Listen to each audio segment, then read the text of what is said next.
મારો દેશ છે, આપણો દેશ છે. અહીંથી આવ્યા છીએ આપણે. હમ ઉસ દેશ કે વાસી હૈ. શેનો ભય પેસી ગયો છે આપણને બધાને? કઈ સંસ્કૃતિ બગડી જશે? સમય બદલાય છે, એની સાથે બધું બદલાય છે. મારા દાદી પથ્થરથી ચટણી વાટતા, પછી મિક્સર આવ્યું. મારી મા ચૂલા પર રાંધતી હશે કદાચ એના બાળપણમાં, પછી ગેસ આવ્યો, પછી માઇક્રોવેવ આવ્યો. સમય બદલાય છે, એની સાથે ટેકનોલોજી આવે છે, ટેકનોલોજી બદલાય છે, એની સાથે પેઢી બદલાય છે, પેઢી બદલાય છે, એની સાથે માનસિકતા બદલાય છે. આજે તમે કોઈ પુત્રવધુ આવે ઘેર, એને એમ કહો કે ભાઈ અમે તો પથ્થરથી જ ચટણી વાટીએ છીએ, કઈ જુઓ?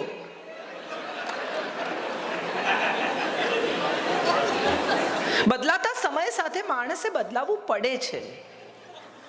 અને જેમ પેઢીઓ બદલાય છે એમ માનસિકતા બદલાય છે, વિચાર બદલાય છે, પ્રવૃત્તિ બદલાય છે, વૃત્તિ બદલાય છે. કશું પણ જૂનું સાચવવાના મોહમાં આપણે ક્યાંક નવું નકારતા તો નથી ને? એની તપાસ કરવી બહુ જરૂરી હોય છે સમયાંતરે. ઘણું બધું સરસ આપણી જિંદગીમાં આવતું હોય, એને આપણે ઘણીવાર કોઈ કારણ વગર નકારી દે કે ના ના બધું જૂનું સારું છે. એન્ટિક દાગીના કે એન્ટિક ફર્નિચર સુધી બરાબર છે, પણ એન્ટિક માણસો ન હોય. માણસે તો નવા જ થવું પડે. કેવા આપણે બધા ફેશિયલ કરાવીને મોઢા માંજીએ છીએ. ભલે રહ્યું મારું મોઢું એવું ને એવું જૂનું ગંદુ, એવું કોઈ દિવસ કોઈ કહે છે? તો બદલાતા સમય સાથે બદલાતો માણસ અને બદલાતા સમય સાથે બદલાતી સંસ્કૃતિની વાત જ્યારે આપણે કરીએ, ત્યારે બદલાતા સમય સાથે બદલાતા સંબંધોની ચર્ચા પણ થવી જોઈએ. કોઈ એક સમય હતો જ્યારે માતા પિતા પોતાના સંતાન સાથે વાત કરે તો નીચું જોઈને ઊભા રહેવાનું, જવાબ નહીં આપવાનો. સસરા બેઠા હોય ત્યાંથી પુત્રવધુ પાછળથી પસાર થઈ જાય, આગળથી પસાર પણ ન થવાય.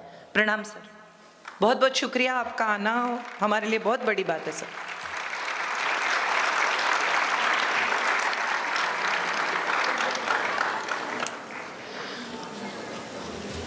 એ પુત્રવધુ પાછળથી પસાર થઈ જાય અને સસરા ડ્રોઈંગ રૂમમાં બેઠા હોય, એ સમય પણ બહુ ઇન્ટરેસ્ટિંગ સમય હતો. એનું કારણ એ હતું કે ત્યારે બધા જોડે રહેતા હતા. એક મર્યાદા, એક ડિસન્સી. સસરા અમુક પરિસ્થિતિમાં હોય, ઝાંઝર. આ લોકો કહે છે, હમણાં તો વચ્ચે એક દિવસ કોઈ મારા પર મેસેજ આવેલો, એમાં લખેલું કે સ્ત્રીને એમ કે દાગીના પહેરાવીને ગુલામ બનાવી દીધી. ત્યારે મને એક જોક યાદ આવ્યો કે એક માણસ એક મકાનમાંથી બહાર નીકળ્યો અને મોટે મોટેથી હસે. તો બીજા માણસે એને પૂછ્યું કે અરે ભાઈ કેમ આટલું બધું હસે છે? તો કે અંદર મેં એક બેનને પૂરી દીધા છે. તો કે એમાં શું હસવાનું? એમાં કે હસવા જેવું છે નહીં. તો કે એ બેનને મેં 50 સાડીઓ, 50 મેચિંગ બ્લાઉઝ અને 50 ચણિયા બધું મેચિંગ આપ્યું છે. તો કે એમાં શું હસવાનું? તો કે મેં 50 સેટ પણ આપ્યા છે. તો કે મેં એક આખો મેકનો મેકઅપનો સેટ પણ આપ્યો છે અને પૂરી દીધા છે. તો કે પણ આ બધામાં હસવાનું શું? તો કે અંદર એક પણ અરીસો નથી. જોશે ક્યાં? શ્રૃંગાર એ સ્ત્રીનો શોખ રહ્યો છે. લાજ કે ઘૂંઘટ એ પુરુષે નહીં શોધ્યો એવો મને વિશ્વાસ છે. આ મજા કે આ ચહેરાની પાછળ શું હશે, એ રહસ્ય સ્ત્રીને માટે મજાની વાત છે. પોતાનો ચહેરો ઢાંકી રાખવો જેથી એક રહસ્ય બની રહે પોતાની આસપાસ. એ ચહેરો ખુલે ત્યારે એ ચહેરામાં શું છે એ જોવા માટે પતિ, પ્રેમી પુરુષ ઘાંગો વાંગો થાય. એ સ્ત્રીની મજા છે. એમાં ક્યાં એને પૂરી દીધીને, ક્યાં એને લાજ કઢાવીને, ક્યાં એના પર અત્યાચાર કરી નાખ્યો. અને આ દાગીના જ્યારે પણ પહેરાતા હતા ત્યારે તમે વિચાર કરો કે એમાં કેટલો બધો શ્રૃંગાર છે, કેટલો રોમેન્સ છે. અંદર પત્ની રોટલી વણતી હોય અને એની બંગડીનો અવાજ આવતો હોય અને બહાર બેસીને જમતો પતિ હોય, એની ભૂખ ઉગડી જાય. એ રણકાર કેટલી અદ્ભુત વસ્તુ છે. ઝાંઝર પહેરીને એક સ્ત્રી આમથી આમ પસાર થતી હોય તો એક મજાની વાત એ છે કે ઝાંઝર પહેરીને નીકળી ત્યાંથી, એ સાસુના ઝાંઝર છે, વહુના ઝાંઝર છે કે દીકરીના ઝાંઝર છે, માત્ર અવાજથી ખબર પડે. આ રોમેન્સ છે, આ મજા છે, આ શ્રૃંગારનો રસ છે. હવે આપણને એમ થઈ ગયું કે આ તો બધા દાગીના ગુલામી છે ને વુમન એમ્પાવરમેન્ટ છે ને બધું બદલી નાખો. બધું બદલવાથી ભીતર નહીં બદલાય એવું આપણે હંમેશા યાદ રાખવું જોઈએ. પેન્ટ પહેરી લેવાથી સ્ત્રીના ઇમોશન્સ નહીં બદલાય. હમણાં એક બહુ સુંદર ફિલ્મ આવેલી, દિલ વાલે દુલ્હનિયા લે જાએંગે. એમાં શાહરુખ ખાન એના પિતાને કહે છે કે અબ તો જમાના બદલ ગયા હે પોપ્સી. ત્યારે એને જવાબ આપે છે अनुपम खेर कि मोहब्बत का नाम आज भी मोहब्बत है, दिल आज भी धड़कते हैं और दिल टूटने पर इतना ही दर्द होता है जितना पहले हुआ करता था. એવું બને કે આપણી પાસે મુકેશ ને જગજીત સિંહ હતા એટલે આપણે જરા વધારે એક્સપ્રેસિવ થઈને રડી શકતા હતા. આ છોકરાઓ પાસે એવું કંઈ છે નહીં. એ શું સાંભળીને રડે? આપણે આમ મુકેશના ગીતો વાગતા હોય તો તરત ખબર પડી જાય કે આનું દિલ તૂટ્યું લાગે છે. આ છોકરાઓ ખબર નથી પડતી આપણને. એવું થાય છે, એ હું સ્વીકારું છું, પણ બાકી આમ તમને ખ્યાલ જ આવી જાય કે આમને કંઈ થયું લાગે છે. આજે જ અમે લોકો લંચ પર ગયા ત્યારે હું કહેતી હતી કે 1-2 મિનિમમ હાર્ટબ્રેક થવા જોઈએ. તમને સમજાય માણસની વેલ્યુ. કોક તમને રિજેક્ટ કરે, કોઈ તમને છોડી જાય, તમને પણ સમજાય કે તમે વિશ્વમાં શ્રેષ્ઠ નથી. અને આ છોકરાઓ આજના મને બહુ ગમે છે એટલા માટે કે બહુ હળવાશથી લે છે બ્રેકઅપ નામના શબ્દને. અમારી પાસે નહોતો આવો શબ્દ. શું થયું તો કે બ્રેકઅપ થઈ ગયું એમ. જે સ્વાભાવિકતાથી એ લોકો સંબંધના તૂટવાને સ્વીકારે છે ને, એ એમને હેલ્ધી રાખે છે. આપણે છાતીમાં ખંજર ઘુસાડીને આખી જિંદગી જીવી જઈએ, ફલાણાને તો હું માફ જ નહીં કરું, ઢીકણાને તો હું સીધા કરી નાખીશ, આને તો હું પાઠ ભણાવી દઈશ. તમને ખબર છે ગુજરાતી સ્ત્રી વિશ્વમાં જ્યાં વસતી હોય ત્યાં નવરાત્રિ આવે ને એટલે માળિયા સાફ કરે. અમેરિકામાં પણ કરે, ઇંગ્લેન્ડમાં પણ કરે, ક્યાંય પણ લોફ્ટ સાફ કરે. એમ કે દિવાળી આવી પછી બધું નીચે ઉતારે, એવું નક્કી કરે કે આ પ્રતિજ્ઞા કરે કે આ વખતે તો હું બધું નકામું કાઢી જ નાખવાની છું. અને પછી ધીરે ધીરે આ તો કામનું છે, આ તો કોઈ આવે તો જોઈશે, આ તો મારા પિયરથી આપેલું, આ તો મારા મામાને ત્યાંથી આવ્યું હતું.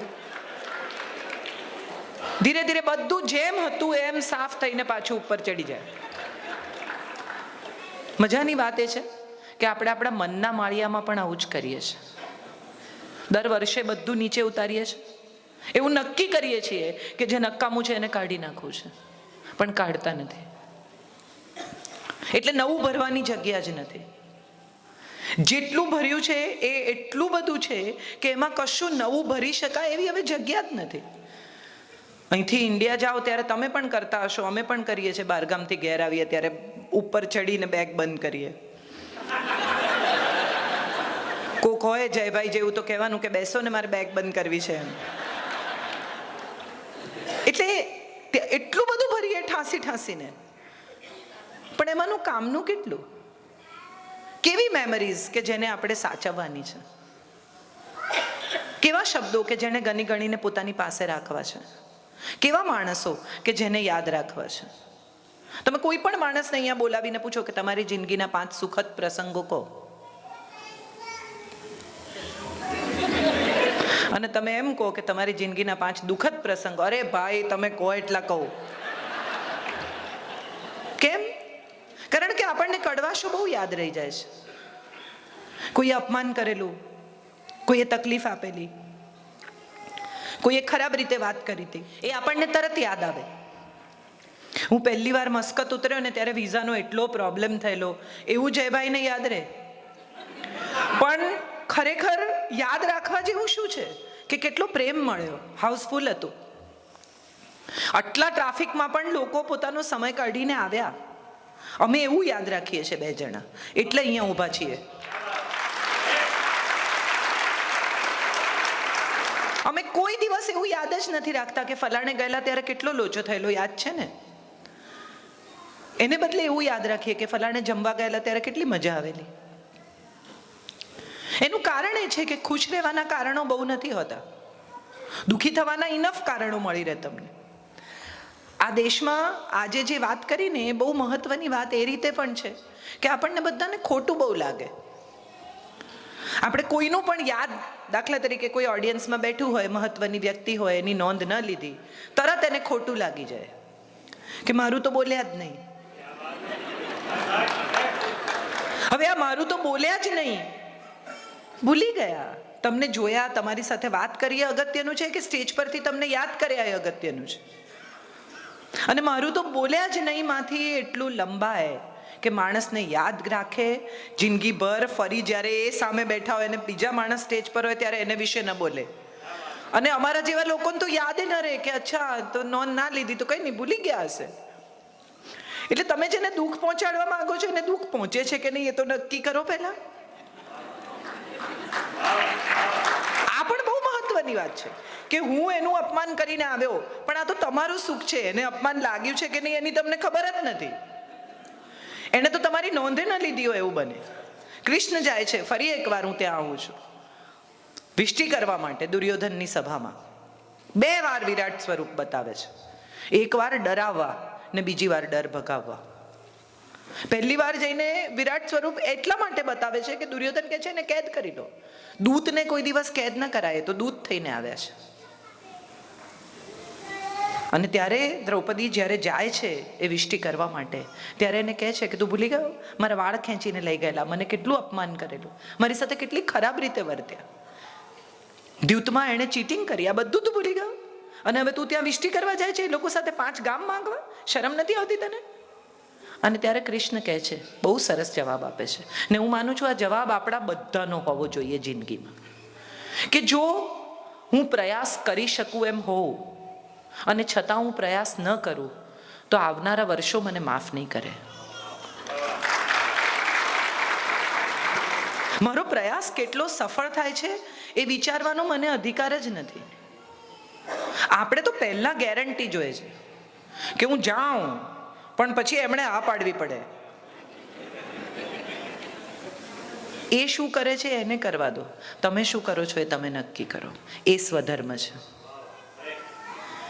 મારો ધર્મ મારે જોવાનો છે. જેસલ તોરલ, આપણે તો અહીંયા કેટલા બધા કચ્છીઓ છે, અને જેસલ તોરલની વાત કરીએ તો બહુ સરસ લાઈન જેસલ તોરલના ભજનમાં આવે છે, પાપ તારું પ્રકાશ જાડેજા, ધર્મ તારો સંભાળ. તું તારો ધર્મ સંભાળીશ તો હું તારી બેડલીને બુડવા નહીં દઉં, એ હું તને વચન આપું છું. આ કથા છે. આપણી પાસે તો કેવી કેવી વાર્તાઓ છે ને કેવી કેવી સ્ત્રીઓની કથાઓ છે. વિમેન એમ્પાવરમેન્ટ તો હવે પશ્ચિમનો નવો વિચાર છે. આપણે ત્યાં તો અનસુયા હતી, 3 દેવો જાય છે એના સતીત્વની પરીક્ષા કરવા, અને અનસુયાને કહે છે કે અમે તો જમીએ તારે ત્યાં, પણ અમને તો એવી ટેવ છે કે અમે તો સાધુઓ તરીકે નગ્ન થઈને જમીએ છીએ. હવે જો હા પાડે તો એનો સ્ત્રી ધર્મ લાજે, અને ના પાડે તો એનો અતિથિ ધર્મ, એનો ગૃહિણી ધર્મ લાજે. અનસુયા અંજલિમાં પાણી લે છે, આંખ મીચે છે, અને દેવો પર છાંટે છે, અને 2 વર્ષના છોકરાઓ બનાવી દે છે. હવે કપડાં પહેરે તો એ શું ને ન પહેરે તો એ શું. આ સતી છે. લક્ષ્મીબાઈ છે આપણે ત્યાં. એક પુરાણ છે, એક ઇતિહાસ છે. પોતાનું બાળક પાછળ બાંધીને માં યુદ્ધમાં ઉતરે છે. આવી માં છે આપણે ત્યાં. કયા એમ્પાવરમેન્ટના યુદ્ધમાં પડ્યા છીએ કે આપણે પુરુષના સમોવડા થવું છે? મને ઘણીવાર આ સવાલ ઉઠે છે કે પુરુષ સમોવડી એટલે શું? આપણને સ્ત્રી જેવો પુરુષ ગમે છે? હા કે ના? અમે તો વાત કરવા આવ્યા છીએ, ભાષણ કરવા નહીં. ગમે છે? તો પુરુષ જેવી સ્ત્રી ગમશે? તો શું કરવા નીકળ્યા છીએ? કયા સમોવડિયાપણાના ચક્કરમાં આપણે પડ્યા છીએ? સ્ત્રીની સુંદરતા જ એની રુજુતા છે, એની મમતા છે. રજનીશજીએ એના એક લેક્ચરમાં બહુ સરસ કહ્યું હતું. તમામ પુરુષોની માફી માંગીને કહું છું, મારા શબ્દો નથી, રજનીશજીના છે, કે મમતા, દયા, કરુણા, માયા, આ બધા, ક્ષમા, જેટલા શબ્દો તમે લઈ આવો એ બધા સ્ત્રીવાચક છે. અને અહંકાર, ગુસ્સો, તિરસ્કાર કેવો? પુરુષવાચક છે. વાર લાગી થોડી પહોંચતા. તો આપણી પાસે તો ઓલરેડી કેટલું બધું છે. આપણે કોની સાથે સરખામણી કરવા ઉતર્યા છીએ? નવી પેઢીના નામે મેં જોયા ઘણા બધા લોકોને, મને એવું થાય કે યંગ દેખાવાનો પ્રયત્ન કરે, સમોવડા થવાનો પ્રયત્ન કરે, કોઈ કારણ વગર યુદ્ધમાં ઉતરે. હું કમાઉં છું, તું પણ કમાય છે, અડધું કામ તું કર, અડધું કામ હું કરું. આ સમોવડા થવાની મજા જ નથી. સમોવડા થવું એટલે શું, એનો એક હું તમને બહુ સરસ દાખલો આપું. અમદાવાદમાં અમારે ત્યાં એક રીટાબેન કરીને જૈન બેન છે. એમના પતિને શેર બજારમાં ખૂબ મોટું નુકસાન થયું. ઘર વેચી કાઢ્યું, ગાડી વેચી કાઢી, જેટલા દાગીના હતા એટલા બધા વેચીને ચૂકવી દીધા, અને છતાંય દેવું બાકી રહ્યું. એ રીટાબેન અમારી પાસે રહે, બાજુમાં. એટલે જ્યારે મારા ઘરે આવે ત્યારે આવીને કોઈક વાર મેથી સમારી આપે, કોઈક વાર આંબા હળદર હળદર કરી આપે, કોઈક વાર બીજું કંઈ શાક હોય ઝીણું સમારવાનું તો મને સમારી આપે. એ બીજું શું કરે મારી સાથે, એટલે એમને આવું કંઈ કરે તો એ બેસી શકે એમ કરીને. એટલે કંઈ વાત નીકળી, એમાંથી મેં કહ્યું, મેં કીધું આ જ તમારી આવડત છે, તમે આ જ કરો. આજે એવી સ્થિતિ છે કે ઝીપલોકમાં મેથી સમારીને આપે તમને 500 ગ્રામ. અને મારા જેવી એટલી બધી સ્ત્રીઓ છે જે વર્કિંગ વિમેન છે કે જે રીટાબેનને ત્યાં લાઈન લગાવવા તૈયાર છે. એ શિયાળામાં આંબા હળદર હળદર કરી આપે, એ ગરમર કરી આપે, એ ડાળા કરી આપે, એ તમને ખીચિયા પાપડી કરી આપે, એ તમારે ઘરે બહુ જ બધા મહેમાન આવવાના હોય તો 25 માણસની રોટલી કરી આપે. And she is so busy કે તમે એમને ફોન કરો કે રીટાબેન મેથી, કાજલબેન કાલે કરી આપીશ. આ સ્ત્રીએ એના પતિનું દેવું ચૂકવ્યું, આ સ્ત્રીએ એના બાળકોની ફી ભરી, અને આ સ્ત્રીએ એક નવું મકાન ખરીદ્યું જ્યાં એનો પરિવાર સુખેથી રહે છે. હું આને સમોવડી કહું છું. હું આને સમોવડી કહું છું. સમોવડી એટલે પેન્ટ પહેરે, સમોવડી એટલે હિસાબો કરે, સમોવડી એટલે એમ કે તારું ખાતું જુદું ને મારું ખાતું જુદું, ચેક લખી આપ મારા ખાતામાં, હું વીજળીનું બિલ ભરીશ ને તું પેટ્રોલનું બિલ ભર. સમોવડી એટલે અર્ધાંગિની. સ્ત્રીને પુરુષની અર્ધાંગિની કહી છે, અને ડાબુ અંગ કહ્યું છે. તમને ખબર છે, હૃદય ડાબી બાજુ હોય છે, લીવર ડાબી બાજુ હોય છે, શરીરના બધા જ મહત્વના અંગો ડાબી બાજુ છે. સ્ત્રીને કેમ વામ અંગ કહી છે? કારણ કે પુરુષનું વધુ મહત્વનું અંગ છે, માટે કહી છે. જીવમાંથી જીવ છૂટો પાડવાની તાકાત જેને ઈશ્વરે આપી, એને કોના સમોવડા થવું છે? એને કોઈના જેવા થવાની જરૂરત જ નથી, એના જેવું કોઈ નથી. જેને મેં જન્મ આપ્યો એના જેવી હું કેવી રીતે થઈ શકું? આ ખ્યાલ મનમાંથી કાઢી નાખવાનો છે કે અમારા પર અત્યાચાર થયો છે, અમે દુઃખી થયા છીએ. મને આજે જ જમણા જયભાઈએ મારી ઓળખાણમાં કહ્યું કે કાજલબેન પુરુષ વિરોધી નથી બોલતા, હું તો પુરુષના પક્ષમાં બોલું છું. ઘણીવાર સવારે 9 વાગે બૂટ પહેરીને રાત્રે 9 વાગે ઉતારી જુઓ તો સમજાય કે મગજ કેટલું ફરી જાય છે. અને ઘરની બહાર રહેતો પુરુષ ઘરમાં 6 એસી નંખાવે છે, એ કેટલા કલાક વાપરે છે? આ એસી, આ સગવડો, આ મોટું ઘર, આ વધુ ગાડીઓ કોના માટે છે? એના પોતાના માટે? તમે બધાએ અનુભવ્યું હશે કે જ્યારે શરૂઆતમાં ઘરમાં પૈસા આવવાના શરૂ થયા ત્યારે પહેલાં માતા પિતાનો વિચાર કરે, પછી સંતાનોનો વિચાર કરે, પછી પત્નીનો વિચાર કરે, પછી પરિવારનો વિચાર કરે. મોટા ભાગના પુરુષો છેલ્લે પોતાનો વિચાર કરે. મોટા મોટા મકાનો બને અને હવે તો વોક ઇન વોર્ડરોબ્સ થાય છે. એક આમ સીધું સિંગલ ખાનું પુરુષનું હોય, બાકીના 8-9 ખાના બધા પત્નીની સાડીઓ લટકતી હોય. અને તમે એને પૂછો, બહાર જતા હોય ને અંદર ગંજી ફાટેલું પહેર્યું હોય અને પત્ની કે અંદર ગંજી ફાટેલું છે, તો કે કોણ જુએ છે? આ પુરુષની સાદગી છે. એને પણ સમજો, એને પણ ઓળખો. કેટલી બધી સ્ત્રીઓ, મને તો આખી જિંદગી કશું કરવા જ ના દીધું, મને તો કામ કરવા ના દીધું, હું તો કશું કમાઈ નહીં. ત્યારે મને એમ થાય કે તમે કમાયા નથી, પણ તમે જે કમાયા છો એ કદાચ જગતમાં બીજું કોઈ નથી કમાયું. તમારા 2 સંતાનના સંસ્કાર કમાયા તમે.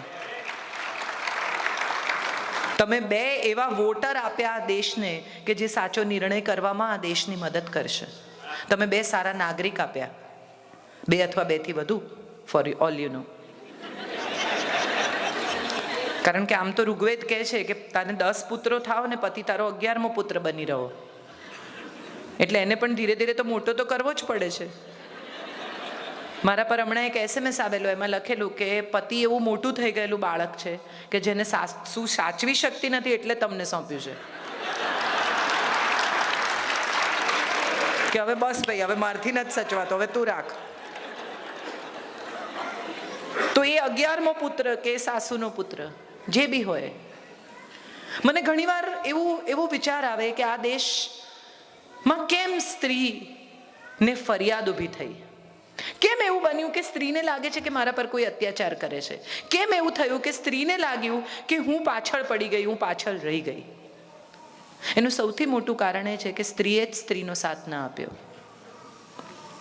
પુત્રવધુ પરણીને આવે ને ત્યારથી એના મનમાં એમ હોય કે હું આ ઘર પર કબજો કરી લઉં, ને સાસુને એમ હોય કે આવીને હવે બધું કબજો કરી લેશે. ખરેખર જો એ 2 જણા ભેગા થઈ જાય ને તો ઘરના પુરુષોની તાકાત નથી કે ચૂકે ચા કરે. આ ડિવાઈડ એન્ડ રૂલની પોલિસી એવી ચાલી કે પુરુષો રાજ કરતા થઈ ગયા. બિલીવ મી, વિચારી જોજો મારી વાત પર, તમને સમજાશે કે હું સાચી છું. મજાની વાત એ છે કે સ્ત્રીઓ પાસે તો આંતરિક ભયાનક તાકાત છે. સ્ત્રીઓ પાસે જો એકતા હોત ને, કપૂર નહીં, એણે તો સત્યાનાશ કર્યું છે, કપૂર નહીં તો પાછા કહેશે કાજલબેને કીધેલું એકતા કપૂર હોવી જોઈએ એમ. કયા ઘરમાં તમે એવું જોયું કે સાસુ આવી રીતે સીડી પર તેલ નાખે ને પુત્રવધુ લપસી પડે? આટલા લોકો બેઠા છે, એક જણ હાથ ઊંચો કરીને કહી દો મેં આવું જોયું છે. કયા ઘરમાં તમે એવું જોયું કે બહુ ખીર બનાવતી હોય નણંદ મીઠું નાખી આવે? જો નથી જોયું, જો નથી માનતા, તો શા માટે એને તમે બઢાવો આપો છો? એ સવાલ બહુ અગત્યનો છે. અત્યારે શું સૌથી વધારે જોવાય છે ખબર તમને? સૌથી વધારે ટીઆરપી શેની છે? અત્યારે સૌથી વધારે ટીઆરપી નાગિન નામની સિરિયલની છે. 2016માં આપણે ઈચ્છાધારી નાગણ ની કથા જોઈએ છે. એક તરફ આપણા ઘરમાં ઇન્ટરનેટ છે, એક તરફ આપણા ઘરમાં આઈપેડ છે, એક તરફ આપણા સ્માર્ટફોન વાપરીએ છીએ, અને બીજી તરફ આપણે ઈચ્છાધારી નાગણની કથા જોઈએ છે જે કોઈનું પણ રૂપ લે ને એની આંખો લીલી થઈ જાય. અને પછી આપણે એમ કહીએ છીએ કે સ્ત્રી પાછળ રહી ગઈ છે. આંતરિક તાકાતનો ઉપયોગ સ્ત્રી નથી કરતી માટે પાછળ રહી ગઈ છે.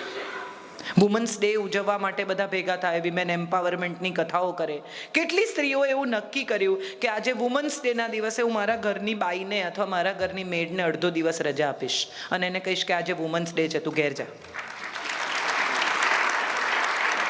કેટલી સ્ત્રીઓ એવું નક્કી કર્યું કે જેની સાથે આપણે ઝઘડો થયો છે, સાસુ હોય, જેઠાણી હોય, દેરાણી હોય, એને ફોન કરીને કહીશું કે હેપી વુમન્સ ડે યાર, ચલો ભેગા થઈએ, ચલો એકવાર એકબીજાને માફ કરીએ, ચલો મજા કરીએ. મનના માળિયામાં ભરેલી વસ્તુઓને ધીરે ધીરે ખાલી કરવાનો પ્રયત્ન કરીએ તો હું માનું છું બહુ બધું બદલાઈ જશે આપણી અંદર. સંસ્કૃતિ સાચવવાને બદલે સંસ્કાર સાચવવાનો પ્રયત્ન કરીએ. અને સંસ્કાર એટલે શું? જયભાઈ હંમેશા કહે છે, અને મને પણ બહુ ગમે છે એ વાક્ય, એટલે એમના નામે જ મારે કહેવું જોઈએ કે આપણા સિવાયના લોકો પણ જીવે છે ને આપણા પછી પણ લોકો જીવવાના છે, એટલું યાદ રહે ને, એનું નામ સંસ્કાર. આ મારી વાત નથી, આ જયભાઈની વાત છે ને. એ બેઠા છે ત્યારે તો મારે કમસે કમ હું એમને વગર ના જ કહી શકું. એ ના હોય તો ચલાવી દઉં મારા નામે. આપણે બધા જ્યાં આજે પહોંચ્યા છીએ ને, ગ્લોબલ વોર્મિંગનો સમય છે. હિમાલય પીગળે છે, ફલાણું આમ થયું છે. હમણાં કલકત્તામાં પટના સુધી છેક આટલું મોટું ધરતીકંપ થયો. ગુજરાતે ધરતીકંપ જોયો. ટર્કીમાં આજે સવારે જ 9 લોકોને મારી નાખ્યા. ત્યારે એક સવાલ એવો થાય છે કે આ ગ્લોબલ વોર્મિંગ ખાલી બહાર થાય છે? વાતાવરણમાં થાય છે? ગ્લોબલ વોર્મિંગ ભીતર પણ થાય છે. તમે જુઓ, લોકો એટલા ટેન્સ મોઢા સાથે આખો દિવસ વિતાવે છે. કેટલા ઓછા સ્માઇલ્સ દેખાય છે ચહેરા પર. સવારે નીકળે ને ત્યારથી જ આમ હોય,